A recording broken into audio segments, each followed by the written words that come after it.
నేను మిమ్మల్ని కొన్ని ప్రశ్నలు పర్సనల్ అడుగుదామనుకుంటున్నాను. అడగొచ్చా? అడగచ్చు. ప్రాబ్లం ఏం లేదు. ఏం ప్రాబ్లం లేదు. మీరు కంటెస్ట్ చేశారు కదా ఎమ్మెల్సీగా? చేశాను. ఎందుకు చేయాల్సి వచ్చారు? విద్యార్థులకి ఒత్తిడి మేరకు నేను విద్యార్థులు మిమ్మల్ని ఒత్తిడి చేశారా? ఒత్తిడి చేశారు. అసలు మీరెవరు నిరుద్యోగుల తరఫున కొట్లాడడానికి? ఇవాళ పోయి కాంగ్రెస్ పార్టీలో జాయిన్ అయినా కార్పొరేషన్ పదవి ఇవాళ కూడా ఇస్తారు నాకు. ఎవరు చెప్పారు మీకు ఇస్తారా? ఆ రోజు కాంగ్రెస్ దగ్గర డబ్బులు తీసుకొని బీఆర్ఎస్ పైన వ్యతిరేకంగా కొట్లాడారు. ఈరోజు బీఆర్ఎస్ దగ్గర డబ్బులు తీసుకొని కాంగ్రెస్ పైన వ్యతిరేకంగా కొట్లాడుతారు. అంతేనా? ఎంత సంపాదించారు మొత్తం మీరు ఇప్పటివరకు? సంపాదించుంటే ఒక 40-50 లక్షలు సంపాదించుంటాను. ఇప్పుడు రాజకీయ పార్టీలు ఏమి ఇస్తాయి? నెలకు నేను ఒక మినిమం ఒక 2 లక్షల రూపాయలు వరకు. చివరి దశలో ఒక వ్యక్తికి ఒక పార్టీకి లొంగిపోయిందా అశోక్ సార్? అంటే నిజాయితీగా నిక్కచ్చిగా అవ్వాలో ఉన్నటువంటి పరిస్థితుల మధ్య ఉద్యమ కాలంలో నేను అరెస్ట్ అయితే నన్ను తీసుకురావడానికి మాత్రమే ఆయన వచ్చాడు. గాంధీ భవన్ ముట్టడి, గాంధీ భవన్ పోవాలి అని చెప్పేసి ఈ నిర్ణయం ఎవరిది? నిరుద్యోగులందరితో సిటీ సెంటర్ లైబ్రరీలో మీటింగ్ పెట్టాను. నువ్వు నోటిఫికేషన్లు ఇవ్వకుండా ఎగ్జామ్ పెట్టకుండా నువ్వు ఉద్యోగం ఎట్లా ఇస్తావు? గాంధీ భవన్ ముట్టడి చేసి అవును. నెక్స్ట్ బీఆర్ఎస్ భవన్ ముట్టడి చేయాలి. అవును. ఎందుకు చేయట్లేరు? చలో టీఆర్ఎస్ భవన్ కూడా నిర్వహించాలన్న ఉద్దేశంలో ఏదైతే ఇడ్లీ సాంబార్ గోబ్యాక్, గోంగూర పచ్చడి గోబ్యాక్ అనే మూమెంట్ వచ్చిందో మళ్ళొక్కసారి అలాంటి పెద్ద మూమెంట్ రావాల్సిన అవసరం ఉంది. నిజంగా తెలంగాణ వాడికి హైదరాబాద్లో స్పేస్ అనేది ఉందా లేదా? అసలు తెలంగాణ రాష్ట్రానికి నిరుద్యోగ సమస్య పోవాలంటే ఏం చేయాలి? బట్ హైదరాబాదు పేరుకు మాత్రమే తెలంగాణ రాష్ట్ర రాజధాని, కానీ నా తెలంగాణలో హైదరాబాదు తెలంగాణ బిడ్డలేదు. వాళ్ళ ఫ్రీ స్కీమ్స్ మొత్తం కూడా బంద్ పెట్టి విద్యా వైద్యం వైపున అడుగులు వేస్తే ఫ్యూచర్ భవిష్యత్ అనేది బాగుంటుంది. ప్రజెంట్ ఇప్పుడున్నటువంటి నిరుద్యోగ సమస్య పోవాలి అని అంటే ప్రభుత్వం ఎన్ని లక్షల ఉద్యోగాలు ఇవ్వాలి?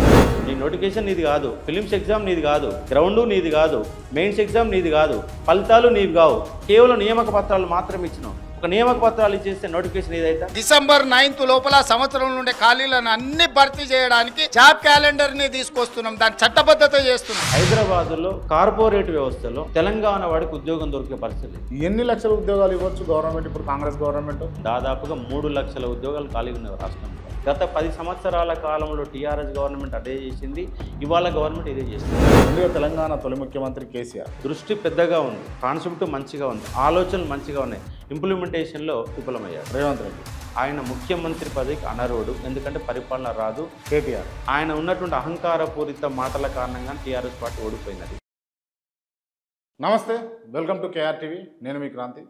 తెలంగాణ రాష్ట్రంలో ఎక్కడ చూసినా నిరుద్యోగ సమస్య. నిరుద్యోగులు రోడ్లు ఎక్కుతున్నారు. నిరుద్యోగులకు నాయకుడిగా ముందు నడుస్తున్నటువంటి అశోక్ గారు ఇవాళ మాతో ఉన్నారు. ముందుగా వెల్కమ్ చేద్దాం. నమస్తే అన్న. నమస్తే అన్న. బాగుండ్రా? బాగున్నంత బాగుంది. రాష్ట్రంలో ఎక్కడ చూసినా కూడా నిరుద్యోగ సమస్య. అందులో భాగంగా మీరు కూడా కొంత కేసుల పాలయ్యారు, గత ప్రభుత్వం వల్ల అయ్యారు, ఇప్పుడు అవుతున్నారు.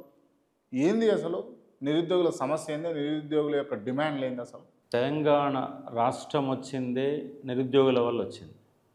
నీళ్లు, నిధులు, నియామకాలనే 3 పదాలు ఉన్నప్పటికీ నీళ్ళ లెక్కలు, నిధుల లెక్కలు ఎవరికి అర్థం కాల. అర్థమైన లెక్కలలో ఉద్యోగాల లెక్కలు మాత్రమే అర్థమైంది. ఆ ఉద్యోగాల లెక్కల్లో ఉస్మానియా యూనివర్సిటీ ముందు భాగంలో ఉండి రాష్ట్ర సాధన కోసం కొట్లాడితే రాష్ట్రం వచ్చింది. కానీ రాష్ట్రం వచ్చినాక నిరుద్యోగులు అనే పాత్ర చాలా తగ్గిపోయింది. ప్రభుత్వాలకి అగ్రికల్చర్ పాలసీ ఉంది, ఇండస్ట్రియల్ పాలసీ ఉంది, కానీ ఎడ్యుకేషన్ పాలసీ లేదు, నిరుద్యోగ పాలసీ లేదు. కానీ ఇవాళ రాష్ట్రంలో అన్నిటికంటే ప్రధానమైన సమస్య నిరుద్యోగ సమస్య. నాట్ ఓన్లీ రాష్ట్రమే కాదు, దేశంలో కూడా నిరుద్యోగ సమస్య. రాబోయే ఉద్యమాలన్నీ నిరుద్యోగ ఉద్యమాలుగానే ఖచ్చితంగా ఉండబోతూ ఉన్నాయి. ఎందుకంటే ఇవాళ ప్రతి సంవత్సరం ఈజీగా సంవత్సరానికి డిగ్రీ అయిపోయాలి ఒక 2 లక్షల మంది రోడ్లు ఎక్కుతున్నారు. మరి ఉద్యోగాలే? తెలంగాణ రాష్ట్రం ధనవంతమైన రాష్ట్రం, అక్షరాస్యతలో కొంత వెనకబడి ఉన్నటువంటి రాష్ట్రమే. హైదరాబాదు గొప్పగా మహానగరంగా వెలుగొందుతుంది. ఢిల్లీ, దాని తర్వాత ముంబై, ఆ తర్వాత చెప్పుకునే పేరు హైదరాబాదే. కానీ హైదరాబాదులో తెలంగాణ బిడ్డ ఉన్నాడా? హైదరాబాదులో ఉపాధిలో తెలంగాణ బిడ్డకు అవకాశం ఉందా? 100 కంపెనీలు వస్తున్నాయి, ఎన్నెన్నో కోట్ల రూపాయల నిధులు వస్తున్నాయి. ఇది రాజకీయ నాయకులు చెప్పే మాట. 100 కోట్ల రూపాయలు వస్తున్నాయి, పరిశ్రమలు వస్తున్నాయి, అన్నీ వస్తున్నాయి. మరి ఉపాధి ఎవడికి వస్తుంది? తెలంగాణకు ఉపాధి దొరుకుతుందా లేదా? అసలు ఇక్కడ హైదరాబాదులో టోటల్గా 70% వరకు ఇవాళ నాన్ లోకల్ కబ్జాలో ఉంది. నాన్ లోకల్ కబ్జా పెట్టడం కోసమేనా తెలంగాణ రాష్ట్రం తెచ్చుకుంది? నాన్ లోకల్స్ వ్యతిరేకంగా వచ్చిన ఉద్యమం తెలంగాణ రాష్ట్ర ఉద్యమం. కానీ ఇవాళ రాష్ట్రం వచ్చినాక భౌగోళికంగా తెలంగాణ రాష్ట్రం ఏర్పడింది. అగ్రికల్చర్ సెక్టర్లో ఒక 24 గంటల కరెంటు లాంటి అంశాలు సాధించుకున్నామేమో కానీ నిరుద్యోగ సమస్య మాత్రం ఆంధ్రప్రదేశ్ రాష్ట్రంలో నిరుద్యోగులు తెలంగాణ బిడ్డలు ఎంత ఇబ్బంది పడ్డారో అంతకు మించి వాళ్ళ తెలంగాణ రాష్ట్రంలో నిరుద్యోగులు అంతకంటే ఇబ్బంది పెడుతున్నారు. దానికి గల కారణాలు ఏంటంటే ప్రభుత్వాలకి స్థానికత అనే పదాన్ని పక్కన పెట్టి ఆంధ్ర వాళ్లకు రాష్ట్రాన్ని కబ్జా పెట్టి ఇవాళ తెలంగాణని నిండా ముంచే ప్రయత్నం జరుగుతుంది. అది టీఆర్ఎస్ గవర్నమెంట్ కావచ్చు, వాళ్ళ ఉన్నటువంటి కాంగ్రెస్ గవర్నమెంట్, మొత్తం ఇదే వ్యవస్థ నడుస్తూ ఉంది. ఇవాళ హైదరాబాద్ ఉంది. హైదరాబాదులో కార్పొరేట్ వ్యవస్థలో సాఫ్ట్వేర్ రంగంలో తెలంగాణ వాడికి ఉద్యోగం దొరికే పరిస్థితి లేదు. కింది స్థాయిలో ఒక ప్లంబర్ వరకు, ఒక కార్పెంటర్ వరకు, ఇంకా చిన్న చిన్న వన్లేమో ఒరిస్సా, బీహార్, యూపీ వాళ్ళు పనిచేస్తే పై స్థాయిలో కార్పొరేటు సాఫ్ట్వేర్ రంగంలోనే ఆంధ్ర వాళ్ళు కబ్జా పెట్టారు. మధ్యలో వ్యాపార రంగంలోనేమో మార్వాడీస్, గుజరాత్, రాజస్థాన్ వాళ్ళు కబ్జా పెట్టారు. నిజంగా తెలంగాణ వాడికి హైదరాబాదులో స్పేస్ అనేది ఉందా లేదా? స్పేస్ ఎక్కడ కూడా కనపడని ఒక పరిస్థితి ఉంది. దీనికి వ్యతిరేకంగా మళ్ళొకసారి 1952లో ఏదైతే ఇడ్లీ సాంబార్ గోబ్యాక్, గోంగూర పచ్చడి గోబ్యాక్ అనే మూమెంట్ వచ్చిందో మళ్ళొకసారి అలాంటి పెద్ద మూమెంట్ రావాల్సిన అవసరం ఉంది. నాన్ మిల్కీ గోబ్యాక్ అనే మూమెంట్ని నిరుద్యోగులే త్వరలోనే మొదలు పెట్టబోతున్నాం. దాంతో పాటుగా ప్రైవేటు రంగంలో, గవర్నమెంట్లో ఇవాళ 90%, 5% స్థానిక కోట ఇంప్లిమెంట్ చేసే ప్రయత్నం జరుగుతుంది. మంచిదే. మరి ప్రైవేటు రంగంలో ఎవడు ఉద్యోగం ఇవ్వాలా? అక్కడ ప్రైవేటు రంగంలో కూడా ఖచ్చితంగా స్థానిక కోట 90% ఉద్యోగాలు తెలంగాణకు బిడ్డలకు ఇచ్చిన పరిశ్రమలకు అనుమతులు ఇవ్వాలని డిమాండ్ చేస్తూ నాన్ మిల్కీ గోబ్యాక్ మూమెంటు అశోక్ సార్ మొదలుపెట్టబోతుంది, నిరుద్యోగులు మొదలుపెట్టబోతుంది. లేకపోతే తెలంగాణ అంధకారంలో, నిరుద్యోగ విషయంలో అంధకారంగా మారిపోతున్నది స్పష్టంగా కనబడతా ఉంది. Right, okay. ఈ అంశం మనం ఇంకా మాట్లాడదాము. నేను మిమ్మల్ని కొన్ని ప్రశ్నలు పర్సనల్గా అడుగుదాము అనుకుంటున్నా. అడగొచ్చా? అడగచ్చు, ప్రాబ్లం ఏం లేదు. ఏం ప్రాబ్లం లేదు. మీరు కంటెస్ట్ చేశారు కదా ఎమ్మెల్సీగా? చేశాను. ఎందుకు చేయాల్సి వచ్చారు? విద్యార్థులకి ఒత్తిడి మేరకు నేను ఎమ్మెల్సీకి పోటీ చేశాను. విద్యార్థులు మిమ్మల్ని ఒత్తిడి చేశారా? ఒత్తిడి చేశారు. అంటే వాస్తవంగా నేను ముందే చేయాలని కనుక ప్రీ ప్లాన్లో ఉంటే ఓటర్ నమోదు కార్యక్రమం చేసేవాడిని. నేను ఒక్క ఓటు కూడా నమోదు చేయించలే. కేవలం అశోక్ సార్ యొక్క ఓటు మాత్రమే నమోదు చేసుకుని తప్ప ఎవ్వరు ఓటు కూడా నమోదు చేయలే. పైగా ఏప్రిల్ 28వ తారీఖు నా నోటిఫికేషన్ వస్తే నేను పోటీ చెయ్యాలా వద్దని 29వ తారీఖు నాడు నా యూట్యూబ్ ఛానల్లో పోలింగ్ పెట్టాను. ఎమ్మెల్సీ ఎన్నికల్లో విద్యార్థులు అనేవాళ్ళు పోటీ చేయమని చెప్పేసి వందల కాదు ఫోన్లు వస్తున్నాయి. అసలు అశోక్ సార్ చెయ్యాలా వద్దని చెప్పేసి 29వ తారీఖు నాడు నేను పోలింగ్ పెట్టి నేను 2వ తారీఖు నాడు నిర్ణయం తీసుకున్న ఎమ్మెల్సీ ఎన్నికల్లో పోటీ చేయాలనే ఉద్దేశం తీసుకున్నాను.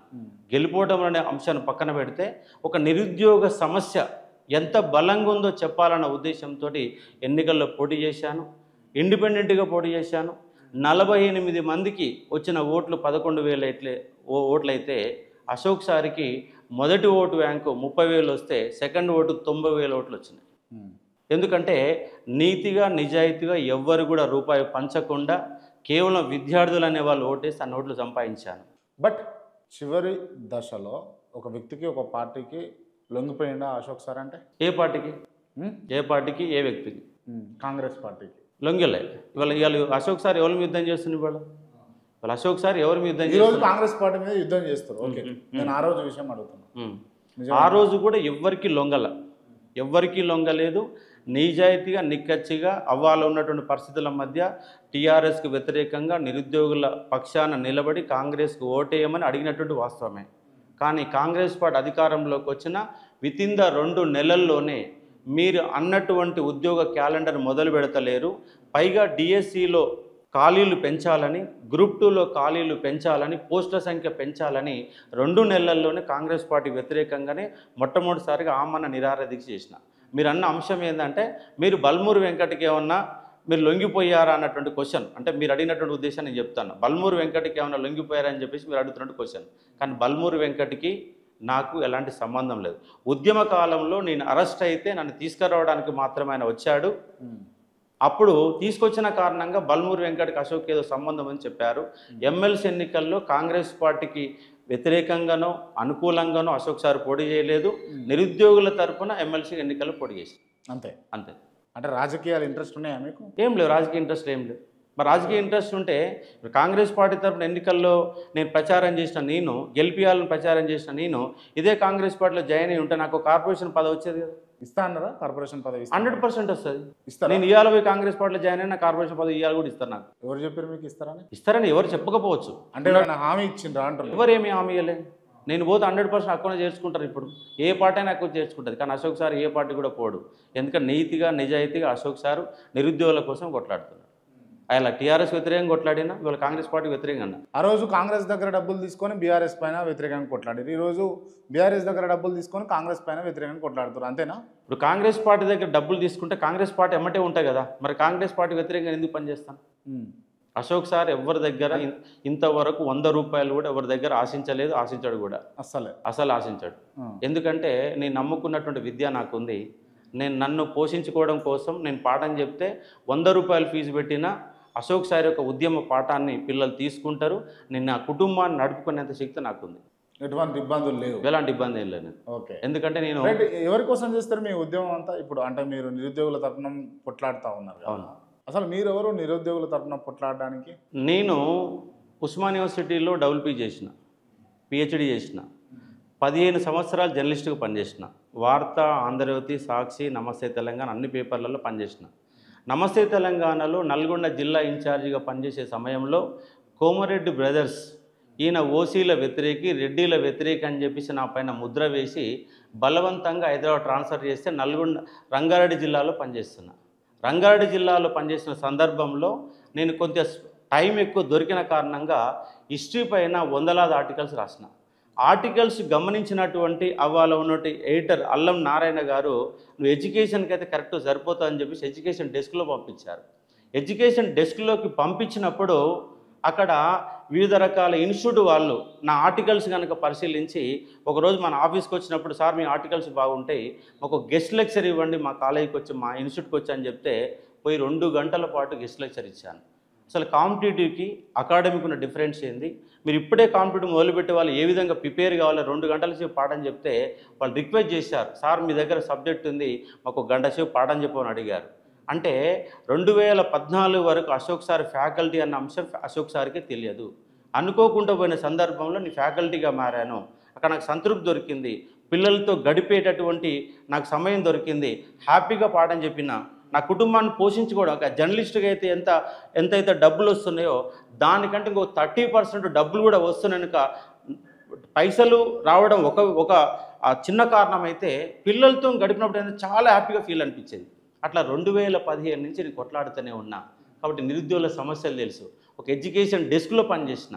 నిరుద్యోగ సమస్యలు ఏంటి, సిలబస్ ఏముంటాయి, నోటిఫికేషన్లు ఏముంటాయి, అసలు అకాడమిక్ బ్యాక్గ్రౌండ్ ఎట్లా ఉంటుంది, దీంట్లో ఉన్న సమస్యలపైన కంప్లీట్గా నాకు అవగాహన ఉంది. యూనివర్సిటీలో ఉద్యమాలు చేసిన, నల్లగొండలో జర్నలిస్ట్గా పనిచేసే సమయంలో కూడా నీ సకల జనుల సమ్మెలో భాగంగా ఒకరోజు మొత్తం 24 గంటల సమయం కూడా జర్నలిస్ట్గా హంగర్ స్ట్రైక్లో కూడా పాల్గొన్నా. నేను డిగ్రీలో ఉన్నప్పుడు కొట్లాడినా, బీడీలో ఉన్నప్పుడు కొట్లాడినా, ఉస్మాన్ యూనివర్సిటీలో కొట్లాడినా, కొట్లాడమే జీవితంగా కొనసాగింది. విద్యార్థి ఉద్యమంలో SFI స్టూడెంట్ ఆర్గనైజేషన్లో పనిచేసిన ఒక ఫ్యాకల్టీ ఎవరు పాఠం చెప్తాడు? విద్యార్థులకి కదా. మరి ఫ్యాకల్టీకి విద్యార్థికి సమస్యలు ఫ్యాకల్టీ తెలియకపోతే ఇంకెవరు తెలుస్తాయి? సమస్యలు మాట్లాడుతున్నా. వాస్తవంగా నేను విద్యార్థి ఉద్యమాల్లో కూడా మళ్ళీ తర్వాత ఫ్యాకల్టీ అనేది ఏం పోలా. నీ సమస్యల మీద మాట్లాడుతారు, విద్యార్థులు నా దగ్గర రావడం మొదలు. కానీ ఇదే నిరుద్యోగులలో కొంతమంది అశోక్ సార్కు అగెనెస్ట్ కూడా పనిచేస్తున్న వాళ్ళు ఉన్నారు, అవునా కాదా? చేస్తారు. ఎందుకు చేస్తారంటే వాళ్ళ సబ్జెక్టు పైన అవగాహన లేకపోవడం ఒకటి. ఇంకోటి ఏంటంటే ఇక్కడ వ్యవస్థ గొప్పది, వ్యక్తులు కాదు. వ్యక్తుల గురించి ఆలోచన చేస్తే వ్యవస్థ ఆగమవుతుంది. వాళ్ళు నా మీద విమర్శలు చేసే వాళ్ళు ఏంటంటే వ్యక్తిగత ప్రయోజనాల కోసం పనిచేయాలన్న ఉద్దేశంతో వస్తూ ఉన్నారు. అశోక్ సార్ ముందుగాల కనబడితే వాళ్ళు కనపడతలేరు. పైగా సబ్జెక్టు విషయంలో కూడా అన్ని రకాల కోణాల్లో విశ్లేషణ చేసేసరికి వాళ్ళకు మింగుడు పడిన ఒక సందర్భం. వాళ్ళ మాట్లాడే వాళ్ళు అసలు నా మీద అబండాలు వేసే వాళ్ళు అసలు నిరుద్యోగులు అన్న క్వశ్చన్ మార్క్ కూడా వస్తున్న సందర్భం. ఎందుకంటే అవగాహన లేకుండా ఏది పడతా మాట్లాడితే ఎట్లయితుంది? సబ్జెక్టు మీద మాట్లాడాలి కదా. ఇప్పుడు అంటే ఈ గాంధీ భవన్ ముట్టడి, గాంధీ భవన్కు పోవాలి అని చెప్పేసి ఈ నిర్ణయం ఎవరిది? నిరుద్యోగులందరితో సిటీ సెంటర్ లైబ్రరీలో మీటింగ్ పెట్టారు. మీటింగ్ పెట్టి నిర్ణయించడం జరిగింది. సిటీ సెంటర్ లైబ్రరీకి పిల్లలు పిలవడం జరిగింది, రావడం జరిగింది. పిల్లలందరి సమక్షంలోనే ఏ రోజు పెడితే బాగుంటుంది అంటే 18వ తారీఖు పెడదామా 12వ తారీఖు పెడదామా అని లెక్కలు వేసుకోవడం జరిగింది. 18వ తారీఖు పెడితే ఒకవేళ స్థానిక సంస్థ ఎన్నికలు కనుక వస్తే సక్సెస్ కాదు, 12వ తారీఖు పెడదామని చెప్పేసి విద్యార్థులలోనే డిస్కస్ చేసి 12 పెడదామా 18 అని క్వశ్చన్ వేయడం జరిగింది. 12వ తారీఖు పెడదామని చెప్పారు, నా దగ్గరకు వచ్చారు, అన్ని రకాల మాట్లాడడం జరిగింది. అశోక్ సార్ అంటే అందరం కలిసి నిర్ణయం తీసుకున్నాం, దానికి పిలుపునివ్వడం జరిగింది. కాకపోతే అశోక్ సార్ అందరికీ ఎక్కువ మంది తెలుసు కాబట్టి అశోక్ సార్ ఆ టైంలో పిలుపునివ్వడం జరిగింది. రేపు 12వ తారీఖు నాడు గాంధీ భవన్ ప్రోగ్రామ్ సక్సెస్ చేద్దామని చెప్పేసి. అసలు మీకు ఏం లాభం వస్తుంది దీని అంతటి వల్ల? సంతృప్తి. అదొకటేనా? ఇంకేమన్నా అంతర్గతంగా ఉందా? అంతర్గతంగా ఏముంటుంది చెప్పండి. ఇప్పుడు నేను ఎస్ఎఫ్ఐ స్టూడెంట్ ఆర్గనైజేషన్లో పనిచేసిన, ఓయూలో పనిచేసిన, ఫ్యాకల్టీగా పనిచేసిన. 2022లో కానిస్టేబుల్ సమస్య తలెత్తినప్పుడు, రిజర్వేషన్ల సమస్య తలెత్తినప్పుడు, ఓసీలకు మార్కులు తగ్గించి ఎస్సీ ఎస్టీలకు తగ్గించలేనప్పుడు అశోక్ సార్కి దగ్గరికి విద్యార్థులంతా వచ్చి మాట్లాడడం జరిగింది. సార్ మాకు అన్యాయం జరుగుతుందంటే ఆర్ట్స్ కాలేజ్ ఇక్కడ ధర్నా పెట్టి మందకృష్ణ మాదిగని కలిసి ఆర్ కృష్ణని కలిసి వీళ్ళందరినీ కలిసి వాళ్ళందరికీ అర్థమవుతాడు చెప్పి సమస్య ఇక్కడ ఉందని చెప్పి కొట్లాడితే మందకృష్ణ మాదిగన్న యొక్క సపోర్టుతో అసెంబ్లీ దాకా సమస్యను తీసుకపోతే ఎస్సీ ఎస్టీ బీసీ విద్యార్థులు 2,40,000 మంది గ్రౌండ్కి వచ్చారు. అంతకుముందు ఫస్ట్ క్వాలిఫై అయిన వాళ్ళు 68,000 మంది అయితే అశోక్ సార్ మళ్ళీ కొట్లాడిన కారణంగా, నిరుద్యోగుల తరఫున కొట్లాడిన కారణంగా 2,40,000 మంది గ్రౌండ్కి వచ్చారు. ఆ గ్రౌండ్కి వచ్చిన దాంట్లో ఎస్సీ ఎస్టీ బీసీ పిల్లలు 7,000 మంది వాళ్ళ కానిస్టేబుల్ ఎస్ఐలుగా సెలెక్ట్ అయ్యారు. 7,000 మంది సెలెక్ట్ అయ్యారు. అంతకంటే సంతృప్తి ఉంటే చెప్పండి. కొట్లాడినప్పుడు ఇప్పుడు నేను మీ పర్సనల్గా అడుగుతున్నా, మీరు చెప్పే ఇన్స్టిట్యూషన్ ద్వారా ఎంతమందిని మీరు ఉద్యోగస్తులను చేసిరు? అంటే నేను గ్రూప్ 2 వాళ్ళ కోచింగ్ ఇస్తాను, ఎస్ఐ కానిస్టేబుల్లో కోచింగ్ ఇస్తాను. నాది ఒక హిస్టరీ సబ్జెక్ట్, తెలంగాణ ఉద్యమము, తెలంగాణ హిస్టరీ, ఇండియన్ హిస్టరీ చెప్తాను. తెలంగాణ ఉద్యమ చరిత్ర, ఈ తెలంగాణ ఉద్యమ చరిత్ర అనేది అన్ని సబ్జెక్టులలో ఉంటుంది. తెలంగాణ రాష్ట్రం వచ్చినాక దాన్ని సిలబస్గా పెట్టారు. ఆ తెలంగాణ మూవ్మెంట్ పై నేను పిహెచ్డీ చేశాను, కొంత గ్రౌండ్ వర్క్ చేశాను, సబ్జెక్ట్ పైన గ్రిప్ ఉంది, పాఠం చెప్పాను. గవర్నమెంట్ ఛానల్లో టీశాట్లో కూడా నేను పాఠం చెప్పిన. ఓకే, పాఠం చెప్పిన కారణంగా తెలంగాణ ఉద్యమంలో రాష్ట్రంలో ఎవరు పాఠం విన్నా, ఎక్కడ కోచింగ్ తీసుకున్నా ఫైనల్గా అశోక్ సార్ క్లాసులు వింటారు. దాదాపు గ్రూప్ 2లో 783 మందికి మన గ్రూప్ 2 సెలక్షన్స్ వస్తే దాంట్లో 750 మంది అశోక్ సార్ స్టూడెంట్స్ ఉంటారు. మన 13,500 మంది కానిస్టేబుల్ ఎస్ఐలు సెలెక్ట్ అయితే దాంట్లో 12,000 మంది అశోక్ సార్ స్టూడెంట్స్ ఉంటారు. అంటే ఏ పాఠం విన్నా వినకపోయినా అశోక్ సార్ యొక్క ఉద్యమ చరిత్ర పాఠం ఖచ్చితంగా వింటారు. దాదాపు సెలెక్ట్ అయిన దాంట్లో 80 to 90% అశోక్ సార్ యొక్క స్టూడెంట్స్ ఉంటారు. దాని కారణంగా అశోక్ సార్ నమ్ముతున్నారు. ఇవాళ పాఠం చెప్తాను, వాళ్ళ కష్టం వచ్చినప్పుడు అండగా నిలబడ్డటువంటి వ్యక్తిని. వాళ్ళ గ్రూప్ 1లో హైట్ ఎక్కువ ఉంది, సివిల్స్లో ఎంత ఉంటుంది అంటే 165 సెంటీమీటర్లు మాత్రమే ఉంటుంది. కానీ గ్రూప్ 1లో 167.5 ఎస్ఐకి పెట్టిన హైట్ పెట్టారు. వాస్తవంగా ఒక గ్రూప్ 1 ఆఫీసర్ తర్వాత ప్రమోషన్ పొందితే ఐపీఎస్ అవుతాడు.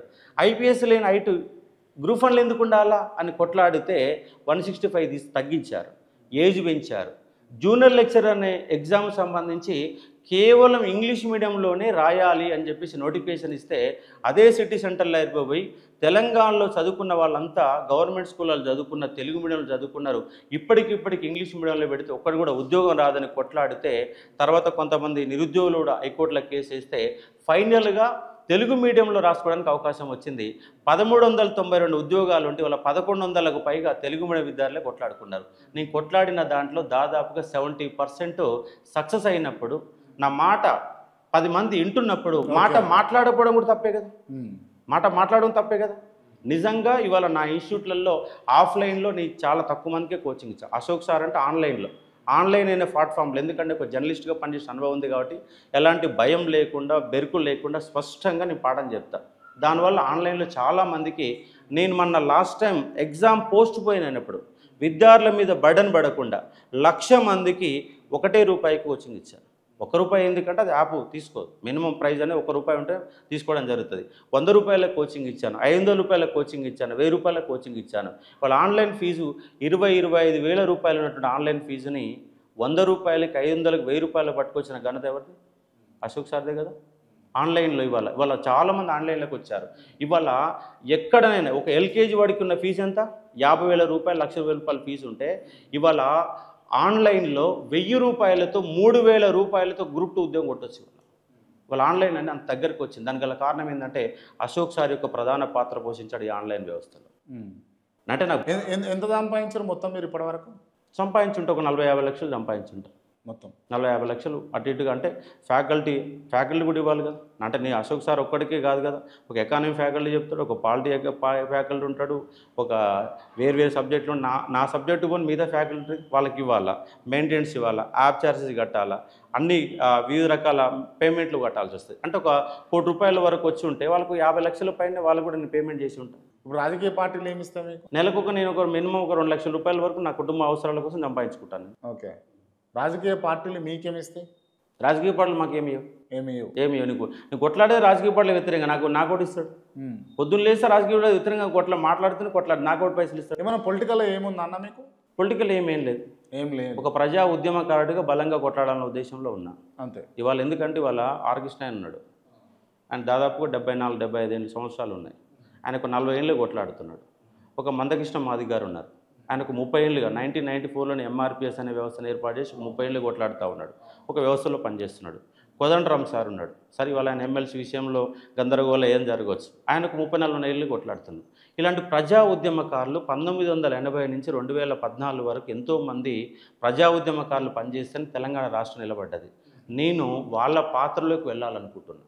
ఒక ప్రజా ఉద్యమకారుడుగా నిరంతరము ప్రజా సమస్యలపైన నిలదీయాల కొట్లాడాలన్న ఉద్దేశంలో ఉన్నాను. కానీ నేను రేపేదో ఎమ్మెల్యే పోటీ చేయాలో ఎంపీ పోటీ చేయాలన్న ఉద్దేశాలు నాకేం లేవు. అయ్యాల విద్యార్థులు డిమాండ్ చేసిన కారణంగా ఎమ్మెల్సీగా పోటీ చేయడం. భవిష్యత్తులో ఉన్న పోటీ రాజకీయాలలో పార్టిసిపేట్ చేస్తారా? ఏం చేయను. రాజకీయాలలో ఏం చేయను. ఎవరు ఒత్తిడి చేసినా నిజంగా నిజాయితీ ఇలాగే నిలబడతా, కొట్లాడాలన్న ఉద్దేశంలోనే ఉన్నా. సరే, అంటే ఇప్పుడు ఈ కేసులు అయ్యి లేకపోతే అరెస్టులు అయ్యి లేకపోతే ఇబ్బంది పడి ఇంట్లో కావచ్చు కుటుంబం నుంచి కావచ్చు ఒత్తిడి ఉంటుందా ఉండదా? చాలా ఒత్తిడి ఉంటుంది, చికాకు అవుతుంది. ఇంటికి పోతాలో 12 అయితే పిల్లలు పడుకుంటారు, పొద్దుగాల కలవరు. నేను లేటుగా లేస్తా, ఒక రోజు మళ్ళీ పాఠం చెప్పాలంటే పొద్దుగాల లేచి 2 గంటలు చదువుకోవాలా. పాఠం అయిపోయిన మళ్ళీ విద్యార్థులు ఫోన్ చేస్తారు, ఇటు కాల గందరగోళాలు అయితే ఉంటాయి. నిత్యం మానసిక సంఘర్షణ ఉంటాయి, కుటుంబంతో ఇబ్బందులు వస్తాయి, అన్నీ వస్తాయి. కానీ జనం మధ్యకు పోయినప్పుడు ఒక సంతృప్తి అనేది దొరుకుతుంది. అంటే ప్రతి వ్యక్తి కూడా ఒక్కొక్కరికి ఒక సంతృప్తి, ఒకరికి డబ్బులో సంతృప్తి, ఒకటికి మందు తాగితే సంతృప్తి, ఇంకో రాంటే సంతృప్తి దొరుకుతుంది. నాకు ఈ జనం మధ్య పోతే నాకు సంతృప్తి దొరుకుతుంది కాబట్టి జనం మధ్య కొట్లాడతాం. ఎన్ని రోజులు దాకా కొట్లాడతారు? చూద్దాం పరిస్థితి. ఇప్పుడు నేను ఫస్ట్ అయితే బేసికల్లీ డిగ్రీ ఉన్నప్పుడు ఒక ఆఫీసర్ కావాలని కలగన్నా, డిగ్రీ అయిపోయిన జర్నలిస్ట్కి వచ్చిన, జర్నలిజంలో 15 ఏళ్ళు పనిచేసిన. ఆ జర్నలిజంలో కూడా నేను ఇబ్బందులు వచ్చినా కూడా ఆడ ముందు వాళ్ళు ఉండి ఆ పని చేయకుండా ఆపి జీతం ఇచ్చిన దాకా పని చేస్తామని చెప్పేసి ఆడ కూడా కొట్లాడిన ఉన్నాయి.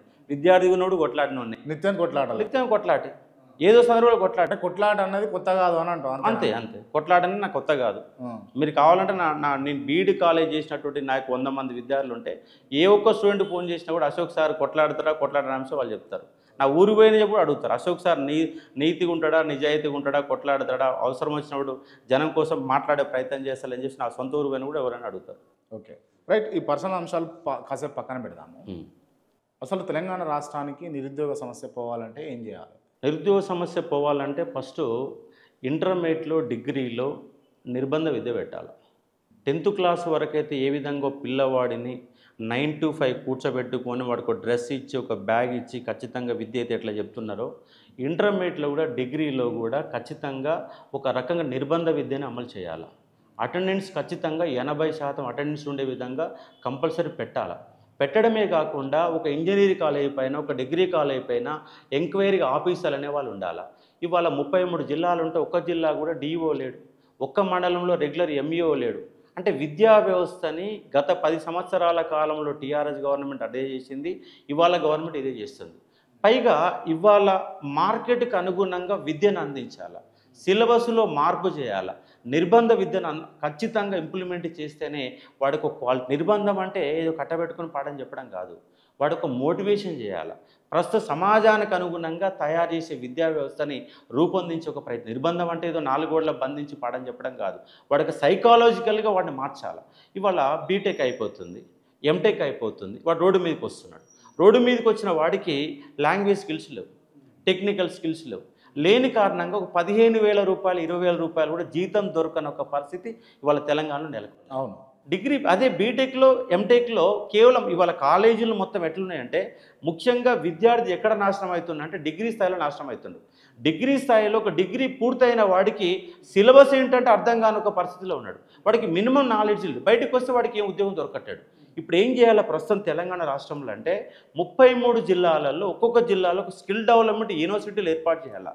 దాన్ని సెంట్రలైజ్డ్ పాయింట్ చేసి దానికి ఒక ఐఏఎస్ ఆఫీసర్ను నియమించి 33 జిల్లాల స్కిల్ డెవలప్మెంట్ ఏర్పాటు చేసి ఆ స్కిల్ డెవలప్మెంట్లో బీటెక్ పూర్తయిన వాడు, ఎంటెక్ పూర్తయిన వాడు, బీఎస్సీ పూర్తయిన వాళ్ళు దాంట్లో సభ్యులుగా చేర్చుకొని వాళ్ళకు నెలకు 3,000 రూపాయలు, 4,000, 5,000 స్కాలర్షిప్లు ఇచ్చి వాడిని బలవంతంగా కూర్చోబెట్టి వాడికి ఇంగ్లీష్ నేర్పించి టెక్నికల్ స్కిల్ నేర్పించి హైదరాబాదులో ఎన్ని ఇండస్ట్రీలు ఉన్నాయి, ఏ ఇండస్ట్రీస్లో ఎలాంటి ఉపాధి దొరుకుతుంది, సాఫ్ట్వేర్ రంగం ఉంది, ఆ సాఫ్ట్వేర్ రంగంలో ఎలాంటి కోర్సెస్ని ఇంప్లిమెంట్ చేస్తున్నారు, ఎలాంటి సాఫ్ట్వేర్ ఇంప్లిమెంట్ చేస్తారు, ఆ సాఫ్ట్వేర్కి అనుగుణంగా విద్యార్థికి చదువు వస్తుందా రాదా, వాడికి ఆ సాఫ్ట్వేర్ నేర్పియాలి.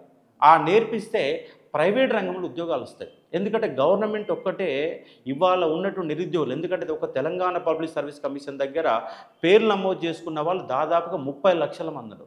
పేర్లు నమోదు చేసుకున్న వాళ్ళు మరొక 30 లక్షల మంది ఉంటారు. డిగ్రీ గ్రాడ్యుయేట్స్ అనేవాళ్ళు తెలంగాణ రాష్ట్ర 60 లక్షల మంది ఉన్నప్పుడు ఒక డిగ్రీ వాడికి పూర్తయిన వాడు ఒక నెలకు 50,000, 40,000, 50,000 రూపాయలు సంపాదించలేని పరిస్థితిలో ఉంటే వాడు పిల్లలు ఎడ పోయిస్తాడు. కాబట్టి విద్యా వ్యవస్థలో మార్పు రావాలా, టెక్నికల్ స్కిల్స్ నేర్పించాలా, జిల్లాకు యూనివర్సిటీ ఏర్పాటు చేయాలా, సంవత్సరానికి ఇవాళ ₹1 కిలో బియ్యం వల్ల 5-6 వేల కోట్ల రూపాయలు ఖర్చు పెడుతున్నారు. అట్లా విద్యా వ్యవస్థకి బడ్జెట్లో మినిమం 20% నిధులు ఇచ్చే ఒక ప్రయత్నం చేయాలి. ఇవాళ ఫ్రీ స్కీమ్స్ మొత్తం కూడా బంద్ పెట్టి విద్యా వైద్యం వైపున అడుగులు వేస్తే ఫ్యూచర్ భవిష్యత్తు అనేది బాగుంటుంది. కానీ అలాంటి పరిస్థితి అనేది జరగడం లేదు. ఇది ఉన్నట్టు ప్రధాన సమస్యని భావిస్తూ ఉన్నా. ప్రజెంట్ ఇప్పుడున్నటువంటి నిరుద్యోగ సమస్య పోవాలి అని అంటే ప్రభుత్వం ఎన్ని లక్షల ఉద్యోగాలు ఇవ్వాలి? గవర్నమెంటు ప్రభుత్వంలో ఇవాళ 2 లక్షల ఉద్యోగాలు ఇస్తామని గవర్నమెంట్ మేనిఫెస్టో పెట్టింది. ఆ 2 లక్షల ఉద్యోగాలు ఇస్తే సరిపోతుంది మీరు ఇస్తున్న ప్రకారం. కానీ ఇచ్చారు కదా కాంగ్రెస్ గవర్నమెంట్ రాగానే ఇప్పుడు 56,000 ఉద్యోగాలు ఏమో ఇచ్చినామని చెప్పి ఇవాళ కూడా రేవంత్ రెడ్డి గారు ఇవాళ గోల్కొండ కోటల స్పీచ్లో మాట్లాడుతూ మేము 60,000 ఉద్యోగాలు ఇస్తామని చెప్పేసి ఇప్పటికి 100 సార్లు చెప్పిండు. కానీ మరి కాంగ్రెస్ పార్టీ అధికారంలోకి వచ్చిన నోటిఫికేషన్లు ఏంటి? ఉద్యోగాలు కాదు. నువ్వు నోటిఫికేషన్లు ఇవ్వకుండా ఎగ్జామ్ పెట్టకుండా నువ్వు ఉద్యోగం ఎట్లా ఇస్తావు? ఇప్పుడు మీ దగ్గరికి వాళ్ళ ప్రభుత్వం ఇచ్చినట్టే కదా కాదా? ఎట్లా ఇస్తారు వాళ్ళు? గత గవర్నమెంట్లో ఇవాళ ఎస్ఐ కానిస్టేబుల్ సంబంధించి 15,400 ఉద్యోగాలు నోటిఫికేషన్ ఇచ్చారు. ఏది టీఆర్ఎస్ గవర్నమెంట్లో నోటిఫికేషన్ వచ్చింది. టీఆర్ఎస్ గవర్నమెంట్లో విద్యార్థులు అప్లై చేసుకున్నారు, ప్రిపేర్ అయినారు, ఎగ్జామ్ పెడితే ఫిలిమ్స్ రాశారు, ఫిలిమ్స్ అయిపోయాక మెయిన్స్ రాశారు, ఆ ఫిలిమ్స్ మెయిన్స్ మధ్యలో గ్రౌండ్ పెట్టారు, గ్రౌండ్ అయిపోయాక మెయిన్స్ పెట్టారు, మెయిన్స్ అయిపోయాక వాళ్ళకు గ్రౌండ్ మళ్ళీ అంటే సెలెక్ట్ అయినాక మళ్ళీ గ్రౌండ్ పెడతారు. ఆ గ్రౌండ్ స్టార్ట్ అయినాక కాంగ్రెస్ గవర్నమెంట్ వచ్చింది. ఆ ఉద్యోగాలు వాళ్ళు ఇచ్చినట్ట. నీ నోటిఫికేషన్ నీది కాదు, ఫిలిమ్స్ ఎగ్జామ్ నీది కాదు, గ్రౌండు నీది కాదు, మెయిన్స్ ఎగ్జామ్ నీది కాదు, ఫలితాలు నీవి కావు, కేవలం నియామక పత్రాలు మాత్రమే ఇచ్చినావు. ఒక నియామక పత్రాలు ఇచ్చేస్తే నోటిఫికేషన్ ఏదైతే ఒకవేళ మీరు చెప్తున్నారు మీరెక్కడనన్నా మీ యొక్క ఎన్నికల మేనిఫెస్టోలో 2 లక్షల ఉద్యోగాలు ఫేజ్ 1 ఫేజ్ 2 ఫేజ్ 1 ఏప్రిల్లో ఫేజ్ 2 డిసెంబర్లో జూన్ డిసెంబర్ అని నీట్గా రాసుకున్నారు. మరి దాంట్లో కింద గమనిక ఏమన్నా పెట్టి మేము 89,000 ఉద్యోగాలు గతంలో టీఆర్ఎస్ గవర్నమెంట్ వేసింది, వాటికి సంబంధించిన ఉద్యోగాలన్నీ కూడా మావే, ఆ ఉద్యోగాలు కలుపుకొని 2 లక్షల ఉద్యోగాలు ఇస్తామని చెప్పేసి ఎక్కడనైనా గమనిక అనే పదం రాసిరా? ఎక్కడన్నా రాసి పెట్టుకురాలి మేనిఫెస్టోలో? లేదు కదా. మరి లేనప్పుడు వాళ్ళ ఉద్యోగాలు ఎట్లయితే? అంటే ఇవాళ నిరుద్యోగులు అనే వాళ్ళని మోటివేట్ చేసి రాహుల్ గాంధీని ఆర్టీసీకి రాష్ట్రం తీసుకొచ్చి ఇవాళ మాటలు మాట్లాడే రేవంత్ రెడ్డి సోమాజిగూడ ప్రెస్ క్లబ్లో రౌండ్ టేబుల్ సమావేశంలో మాట్లాడి కేసీఆర్ ఉద్యోగం పోగొడితే మీకు 2 లక్షల ఉద్యోగాలు 1 సంవత్సరంలోగా ఇస్తామని చెప్పేసి డిసెంబర్ 9లోగా ఇస్తామని చెప్పేసి 1 ఉద్యోగం ఇవ్వకుండా 20 నెలలుగా కాలం గడుపుతుంది కాంగ్రెస్ గవర్నమెంట్. ఇవాళ బయటికి వెళ్ళి మీ టీవీ తరపున ఒక 10 మంది విద్యార్థులని రూరల్ పోండి, not only city centre library Osmania నేను చెప్పట్లేను, ఏదన్నా ఒక 4 ఊర్లకు పోయి నిరుద్యోగులతో మాట్లాడి వాస్తవాలని చెప్పి ఒక ప్రయత్నం చేయండి. నా ప్రభుత్వం మీద వ్యతిరేక కోపం కాదు, టీఆర్ఎస్ గవర్నమెంట్ మీద నాది కోపం కాదు, కాంగ్రెస్ గవర్నమెంట్ మీద కోపం కాదు. మీరు ఇస్తున్న ఉద్యోగాలు ఎందుకు ఇస్తలేరు? ఒక నిరుద్యోగ ప్రణాళిక ఎందుకు లేదు? అంటే ఇప్పుడు మీకు అగ్రికల్చర్ పాలసీ ఉంది, ఉమెన్స్ పాలసీ ఉంది, ఇందిరమ్మ ఇల్లు పెడుతున్నారు, ₹1 కిలో బియ్యం ఇస్తున్నారు, ఇవన్నీ ఇస్తున్నారు. మా నిరుద్యోగులకు ఏమి ఇస్తున్నావు? నువ్వు ఏమన్నా నిరుద్యోగ వృత్తి వాళ్ళు 3,000 రూపాయలు ఇస్తుంటే 4,000 ఇస్తా ఉన్నావు. ఒక్కరిక నిరుద్యోగ వృత్తి ఇచ్చినవా? నిరుద్యోగ వృత్తి ఇవ్వకపోతేవి, ఉద్యోగాలు ఇవ్వకపోతేవి, ప్రైవేట్ రంగంలో ఉద్యోగాలు ఏమి ఇవ్వాలో నీకు తెలియకపోయా. కంపెనీలు వస్తున్నాయి, మీ 100 కొద్ది లక్షలాది ఉద్యోగాలు ఇస్తున్నావు, ఎవరికి ఇస్తున్నావు ఉద్యోగాలు? ఇవాళ తెలంగాణ కార్మిక శాఖపై లెక్కలు తీయండి. మొత్తంగా లెక్కలు తీయండి. ప్రైవేటు రంగంలో రాష్ట్రంలో హైదరాబాదులో మొత్తం 33 జిల్లాలలో ప్రైవేటు రంగంలో పనిచేసే వాళ్ళు ఎంతమంది, ఆ ప్రైవేటు రంగంలో పనిచేసే దాంట్లో నిజంగా తెలంగాణ వాళ్ళు ఎంతమంది పనిచేస్తున్నారు, ఏ కంపెనీలో పనిచేస్తున్నారు, వాళ్ళకి ఎంత జీతం వస్తుంది, ఏ స్థాయిలో పనిచేస్తారు, పై స్థాయిలో పనిచేస్తారా, కింది స్థాయిలో పనిచేస్తారా, మొత్తం లెక్కలు తీయండి. లెక్కలు తీసి తెస్తే కదా. కాబట్టి హైదరాబాదు పేరుకు మాత్రమే తెలంగాణ రాష్ట్ర రాజధాని, కానీ నా తెలంగాణలో హైదరాబాదు తెలంగాణ బిడ్డ లేదు. అందుకే మేము నెక్స్ట్ మూమెంటు నాన్ ముల్కీ గోబానికన్ మూమెంట్ని మొదలు పెట్టకపోతే తెలంగాణ యొక్క భవిష్యత్తు అగమ్య గోచరంగా. ఎవరి మీద ఈ పోరాటం అంతా? ఎవరి మీద? ప్రభుత్వం మీద, ప్రభుత్వాల మీద. ఎందుకంటే ప్రభుత్వాలు చట్టాలు చేయాలి. ఎందుకంటే దిశానిర్దేశం చేసి చట్టాలు ఇంప్లిమెంట్ చేసి ఎవరు? ప్రభుత్వం చేయాలి కదా. ఇక్కడ ప్రభుత్వం మీద నాన్ ముల్కీ గోబ్యాక్ అనే మూమెంట్ని మేము మొదలుపెట్టి నాన్ ముల్కీలను కనుక ఇక్కడి నుంచి తరలించకపోతే, తెలంగాణ బిడ్డలకు స్థానిక కోటా ప్రైవేట్ రంగంలో అమలు చేయకపోతే తెలంగాణ భవిష్యత్తు మొత్తం అంధకారం ఉంటుంది. తెలంగాణ నిరుద్యోగ సమస్య మరింత తీవ్రమవుతుంది. ఈ నిరుద్యోగులు ఉద్యోగాలు దొరకక ఇవాళ ఆన్లైన్ మోసాలు పెరుగుతున్నాయి. ఆన్లైన్ మోసాలు ఎవరు ఉంటున్నారు? మోసాలు చేసే వాళ్ళు ఏం చేస్తారు? నిరుద్యోగులు ఏం చేస్తారు? ఎందుకంటే 20,000 రూపాయలు జీతం దొరికినప్పుడు అక్కడ బయటికి పోతే 50,000 రూపాయలు జీతం ఇస్తున్నవాడు ఆడిపోతారు కదా. కాబట్టి ఈ సమస్య పరిష్కారం జరగాల. Right, okay. ఇప్పుడు 10 ఏళ్ళ బీఆర్ఎస్ పరిపాలన మంచిగా ఉండనా లేకపోతే ఇప్పుడు మంచిగా ఉందా అంటే మీరు ఏం చెప్తారు? అట్లని దానికి పోటీ ఏం చెప్పలేము. ఎందుకంటే గత 10 ఏళ్ల కాలంలో కొన్ని సెక్టార్లు అభివృద్ధి చెందింది. ఏ సెక్టర్ అభివృద్ధి చెందింది? అగ్రికల్చర్ సెక్టర్ బాగా అభివృద్ధి చెందింది. నిరుద్యోగుల గురించి వాళ్ళు కూడా పట్టించుకోవాలి. అగ్రికల్చర్లో ఒకరోజు తెలంగాణలో బియ్యం కొరతతో 1956 పెద్ద మనుషుల ఒప్పందం జరిగినప్పుడు మా బొగ్గు మీకు ఇస్తాం, మీ దగ్గర ఉన్న బియ్యం మాకు ఇవ్వాలని లెక్కలు రాసుకున్నాం. కానీ మొన్న 10 ఏళ్ల కాలంలో టీఆర్ఎస్ గవర్నమెంట్లో 24 గంటల కరెంటు కావచ్చు, చెరువుల పూడికతీత కావచ్చు, ఈ 2 స్కీముల వల్ల తెలంగాణ దేశంలోనే అత్యధికంగా వరి ఉత్పత్తి చేసే రాష్ట్రంగా తెలంగాణ రాష్ట్రం మారింది. అట్లని చెప్పేసి టీఆర్ఎస్ గవర్నమెంట్ పరిపాలన గొప్పగా ఉందని ఏం చెప్పలేము. ఎందుకంటే నిరుద్యోగ సమస్య అట్లనే తాండవిస్తుంది. అక్షరాస్యత ఏం పెరగల. ఉస్మానియా ఆసుపత్రి అట్లనే కంపు కొడుతుంది, గాంధీ ఆసుపత్రి అట్లనే కంపు కొడుతుంది, విద్యా వ్యవస్థ మొత్తం కార్పొరేట్ మయమైంది, చైతన్య నారాయణ వాడు జలగల్లో పీడిస్తున్నారు. ఇవాళ ఆసుపత్రి రంగం అట్లనే ఉన్నది. ప్రభుత్వ రంగంలో అంటే ఇవాళ రైతు బంధు లాంటి స్కీములు కానీ, ఇవాళ ఫ్రీ రైస్ కానీ, ఇవన్నీ ఉచితాలు పెట్టేసి విద్యా వైద్యం పేరుతో మొత్తం లాక్కునే ఒక ప్రయత్నం చేస్తున్నారు. కానీ ఇవన్నీ ఉచితాలు కాదు. ఫస్ట్ ఎవరికైనా ఏ రోగం వచ్చినా ఫ్రీగా వైద్యం చేయాలా, ఎవడు చదువుకోవడానికి ఏ చదువుతో వాడికి ఫ్రీగా ఎడ్యుకేషన్ ఇచ్చే విధంగా గవర్నమెంట్ స్కూల్ మొత్తం మూతపడుతున్నాయి. మా ఊర్లో ఒక ఫ్రీ ఎడ్యుకేషన్, ఫ్రీ హాస్పిటాలిటీ 2 ఇవ్వాలి. ఈ 2 తప్ప ఇంకేమి ఇవ్వద్దని చెప్తా ఉన్నా. ఇప్పుడు ఇవాళ రేషన్ కార్డులు ఉన్నాయి. రేషన్ కార్డులు అన్నీ ఉన్నప్పుడు నీ పేదరికం పోయినట్టు ఎట్లకి మరి? ఇవాళ దాదాపుగా 3.5 కోట్ల మంది రాష్ట్రంలో ఉంటే 90 లక్షలు కోటి వరకు రేషన్ కార్డులు అంక నువ్వు పేదరికం అంటే పోతే రేషన్ కార్డు ఓడుకుంటుంది, పేదవాడికి ఉంటుంది కదా. మరి పేదవాళ్ళు 1 కోటి మందికి రేషన్ కార్డు ఉన్నప్పుడు పేదరికం పోయింది ఎట్లక చెప్తావు? కాబట్టి ఇవాళ నిక్కచ్చిగా ఈ ప్రభుత్వ పథకాల అర్హులు ఎవరు ఉన్నారో అర్హులకు మాత్రం ఇవ్వాలని స్పష్టంగా చెప్తున్నా. రేషన్ కార్డు ఇవాళ హోల్డర్సు జనాభాలో 10 to 15% కంటే ఎక్కువ ఉండొద్దు, మ్యాక్సిమం 20% కంటే ఎక్కువ ఉండొద్దు. మిగతా 80%కి రేషన్ కార్డు లాక్కోవాలా. ఆ ₹1 కిలో బియ్యం పెట్టేది ప్రభుత్వ పడిన అద్భుతంగా ఒక డిజిటలైజేషన్ చేసి ప్రభుత్వ విద్యను అందించు. గాంధీ ఉస్మానియా జిల్లాకు ఒక అద్భుతమైన ఆసుపత్రి కట్టు, ఫ్రీ యొక్క వైద్యం అని చెప్పేసి డిమాండ్ చేస్తాను. Right, okay. ఇంత ఉద్యమం చేస్తారు. నేను రీసెంట్గా విన్నది ఏంటంటే ఇప్పుడు మీరు గాంధీ భవన్ ముట్టడి చేశారు. అవును. నెక్స్ట్ బీఆర్ఎస్ భవన్ ముట్టడి చేయాలి. అవును. ఎందుకు చేయట్లేరు? చేయాలనే ప్రయత్నంలోనే ఉన్నాం. ఎందుకంటే ఇవాళ గవర్నమెంట్ వచ్చి దాదాపు కాంగ్రెస్ గవర్నమెంట్ 20 నెలలు అవుతుంది. 20 నెలల కాలంలో టీఆర్ఎస్ పార్టీ కూడా తన ప్రతిపక్ష పాత్ర నిరుద్యోగుల విషయంలో మాట్లాడడం లేదు, రోడ్ల మీదకి రావడం లేదు. ఇవాళ టీఆర్ఎస్ పార్టీ దగ్గర ఉద్యోగాలు సరిగ్గా ఇవ్వడం లేదని కొట్లాడినప్పుడు కాంగ్రెస్ వాళ్ళు మా ఎంట చేరి అధికారంలోకి కారణమైనారు. కానీ మీరు అధికారంలోకి వచ్చిన తర్వాత 20 నెలల కాలంలో నిరుద్యోగుల సమస్యలపైన టీఆర్ఎస్ పార్టీ మాట్లాడడం లేదు. మీరు మాట్లాడాలన్న డిమాండ్తో చలో టీఆర్ఎస్ భవన్ కూడా నిర్వహించాలన్న ఒక ఉద్దేశంలో చాలామంది విద్యార్థులు ఉన్నారు. అశోక్ సారి యొక్క నిర్ణయం కాదు, చాలామంది విద్యార్థులకు వెళ్ళి మన పోలింగ్ పెడితే నా యొక్క యూట్యూబ్ ఛానల్లో 13,000 మంది ఓట్లు వేస్తే దాంట్లో 60% మంది, అంటే అక్కడ 3 ఆప్షన్లు ఇచ్చాం. ఒకటి టీఆర్ఎస్ భవన్ ముట్టడి చేయాలా, 2 ఓన్లీ టీఆర్ఎస్ భవన్ ఒకటే కాదు అన్ని ప్రతిపక్షాలను కలుపుకొని ఉండాలా, లేదు నిరుద్యోగులే ఉద్యమం చేయాలని చెప్పేసి 3 ఆప్షన్లు పెడితే దాంట్లో 60% మంది టీఆర్ఎస్ భవన్ కంపల్సరీగా ముట్టడి చేయాలనుకున్నటువంటి కూడా వాళ్ళు ఓటింగ్ ద్వారా చెప్పడం జరిగింది. త్వరలో ఆ ప్రోగ్రాం కూడా నిర్ణయించడానికి విద్యార్థులతో సమాయత్తం అవుతా ఉన్నాం. అంటే మాకేంది ఈడ టీఆర్ఎస్ పార్టీ మీతో పాటు ఉద్యమిస్తున్నటువంటి నిరుద్యోగుల మీద కేసులు అయితే వాళ్ళకు ఉద్యోగాలు వస్తాయా? ఉద్యోగాలంటే నిరుద్యోగుల మీద ఏం పెట్టరు. నిరుద్యోగులలో ముందు భాగంలో ఎవరైతే ఉన్నారో వాళ్ళ మీద కేసు పెడతారు. విద్యార్థులపైన కేసు పెట్టడం మొదలు పెడితే విద్యార్థులు ఊరుకుంటారా? ఊరుకోరు కదా. అంటే ఇవాళ ఉద్యమంలో బలంగా నిన్న ముట్టడి చేసినాం. 48 మందిని ప్రివెంటివ్ కస్టడీలో తీసుకున్నాం. ముట్టడి రాగానే అందరిని ఎత్తుకొని పోయారు. ఆ 48 మందిలో మిగతా 47 మంది మీద కేసులు ఏం పెట్టలే కదా. అశోక్ సార్ మీద కేసు పెట్టారు. నాకు కొత్త ఏమి కాదు. టీఆర్ఎస్ గవర్నమెంట్లో 15 కేసులు పెట్టారు. వీళ్ళ అధికారులకు వచ్చి 4 కేసులు పెట్టారు. ఇంకా 18 కాదు, ఇంకా 50 కేసులు పెట్టుకుని ఆ ఉద్యమం అయితే ఏం ఆగదు. ఖచ్చితంగా కొట్లాడతా. వాళ్ళు జైలు పంపించినా, పీడీ యాక్ట్లు పెట్టినా, ఏ చేసినా చేతనైతే అయితే ఎన్కౌంటర్ కూడా చేసుకోమని కూడా చెప్పినాను. కాబట్టి నిరుద్యోగుల తరపున అశోక్ సార్ గలం ఎత్తిండు. ఆ గలం అనేది ఆగదు, ముందు పోతూనే ఉంటుంది.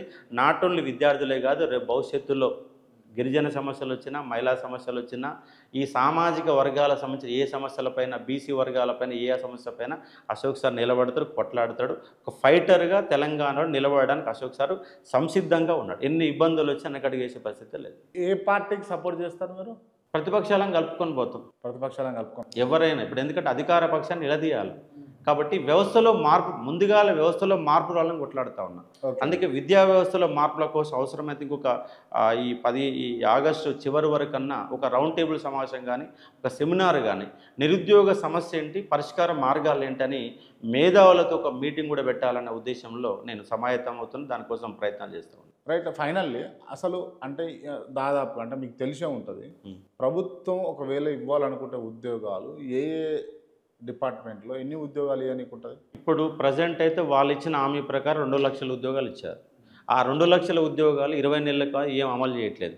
తక్షణమే ఏం చేయాలంటే వాళ్ళ 10,954 ఉద్యోగాలు జీపో పేరు మార్చారు. విఆర్ఓ అని జీపోగా పేరు మార్చారు. పాతోళ్ళలో ఒక 5,000 మంది తీసుకుని ఇంకా 6,000 ఉద్యోగాలు ఉన్నాయి. తక్షణమే 6,000 ఉద్యోగాలు నోటిఫికేషన్ ఇవ్వాలి. దాంతోపాటుగా పవర్ సెక్టర్లో 5,365 ఉద్యోగాలకు ఆర్థిక శాఖ ఆమోదం వచ్చింది. పవర్ సెక్టర్ వాళ్ళు మొత్తం కూడా డిపార్ట్మెంట్కు పంపడం జరిగింది. వివరాలు ఉన్నాయి. త్వరలో ఇస్తామని చెప్పేసి గవర్నమెంట్ అధికారికంగా చెప్పింది. ఆ ఉద్యోగాలు 5,365 ఉద్యోగాలు కూడా తక్షణమే ఇంప్లిమెంట్ చేయాలి. ఇవాళ పోలీస్ రిక్రూట్మెంట్ బోర్డు పనిచేయక దాదాపుగా 3 సంవత్సరాలు అవుతుంది.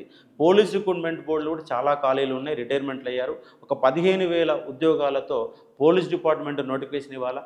అలాగే వీళ్ళు అధికారంలోకి వచ్చినాక మెగా డిఎస్సి 25,000 ఉద్యోగాలతో మెగా డిఎస్సి ఇస్తామని చెప్పారు. కేవలం పాత నోటిఫికేషన్ 5,000 ఉద్యోగాలు కలిపారు. అయిపోనికి 20,000 ఉద్యోగాలు వీళ్ళ బాకీ ఉంది. ఆ 20,000 ఉద్యోగాలకు సంబంధించినటువంటి నోటిఫికేషన్ తక్షణం వేయాలా. అదే డిప్యూటీ సర్వేయర్ ఇవాళ గవర్నమెంట్ ఏం చేసిందంటే భూభారతి తీసుకొచ్చింది. ఆ భూభారతి ప్రకారం మన రెవెన్యూ సర్వీసులు పెట్టారు. రెవెన్యూ సర్వీసులలో రాష్ట్ర వ్యాప్తంగా 11 లక్షల కంప్లైంట్లు వచ్చినాయి. నాటులు 1-2 కాదు, 11 లక్షల కంప్లైంట్లు వచ్చినాయి. ఆ కంప్లైంట్లను పరిష్కరించాలని డిప్యూటీ సర్వేయర్లు కావాలా, జీపీఓలు కావాలా. డిప్యూటీ సర్వేయర్, జీపీఓలు, పవర్ సెక్టర్లు, అలాగే డిఎస్సి, దాంతోపాటుగా పాత గ్రూప్ 1 గ్రూప్ 2కు సంబంధం లేకుండా తక్షణమే గ్రూప్ 1 గ్రూప్ 2 ఇతర ఉద్యోగాలు ఇవ్వాలి. ఎందుకంటే వీళ్ళు అధికారంలోకి వచ్చినాక 3,000 గ్రూప్ 3 ఉద్యోగాలు, 2,000 గ్రూప్ 2 ఉద్యోగాలు, 1000 గ్రూప్ 1 ఉద్యోగాలు ఇస్తామని చెప్పేసి మేనిఫెస్టోలో పెట్టారు. కాబట్టి ఆ గ్రూప్ 1 కోర్టుల కేసులో ఉంది, గ్రూప్ 2 నడుస్తూ ఉంది, గ్రూప్ 3 కూడా ప్రాసెస్లో ఉంది. ఈ ప్రాసెస్ని పక్కన పెట్టి కొత్త నోటిఫికేషన్ ఎమ్మటి ఇవ్వాలని చెప్పేసి డిమాండ్ చేస్తా ఉన్నాం. ఈ నోటిఫికేషన్లతో పాటు ప్రైవేటు రంగంలో తెలంగాణ బిడ్డలకు ఏ విధంగా న్యాయం చేస్తారు, స్థానికులకు ఉద్యోగాలు ఇచ్చే చట్టం చేసి దాన్ని చట్టబద్ధం చేయాలని చెప్పి డిమాండ్ చేస్తా ఉన్నాం. ఇదే మీ డిమాండ్? ఇదే నా డిమాండ్. దాదాపు ఒకవేళ మీరు చెప్పిన పద్ధతిలో కనుక చేస్తే ఎన్ని లక్షల ఉద్యోగాలు ఇవ్వచ్చు గవర్నమెంట్ ఇప్పుడు, కాంగ్రెస్ గవర్నమెంట్? దాదాపుగా ఇవాళ కాంట్రాక్ట్ బేస్ అవుట్సోర్సింగ్ కింద చాలా ఉద్యోగాలు, దాదాపుగా 3 లక్షల ఉద్యోగాలు ఖాళీగా ఉన్నాయి రాష్ట్రంలో. ఇవాళ 3 లక్షలు ఇవాళ అవుట్సోర్సింగ్ కాంట్రాక్ట్ కింద పనిచేసే వాళ్ళు 3 లక్షలకు పైన ఇవాళ రాష్ట్రంలో పనిచేస్తూ ఉన్నారు. కాబట్టి వాళ్ళందరినీ ఆ స్థానాలలో పర్మనెంట్ ఉద్యోగాలు ఎమ్మటే నింపే ఒక ప్రయత్నం చేయాలి. నింపితే ఫుల్ఫిల్ అవుతుంది. అది ఒక్కటే పరిష్కార మార్గం కాదు. ఎందుకంటే వాళ్ళ రాష్ట్రంలో 60 లక్షల మంది ఉన్నారు. 3 లక్షల ఉద్యోగాలు ఉంటే 60 లక్షల మంది, 60 లక్షల మంది 3 లక్షల ఉద్యోగాలు జరుపు కదా. ఇక్కడ ప్రైవేటు రంగమే దాని పరిష్కార మార్గం. ఆ పరిష్కార మార్గం కోసం అన్వేషణ చేయాలా. దీనిపైన ఒక కమిషన్ ఏర్పాటు చేయాలి. నిరుద్యోగ సమస్య పరిష్కారం కోసం ఒక కమిషన్ ఏర్పాటు చేయాలా.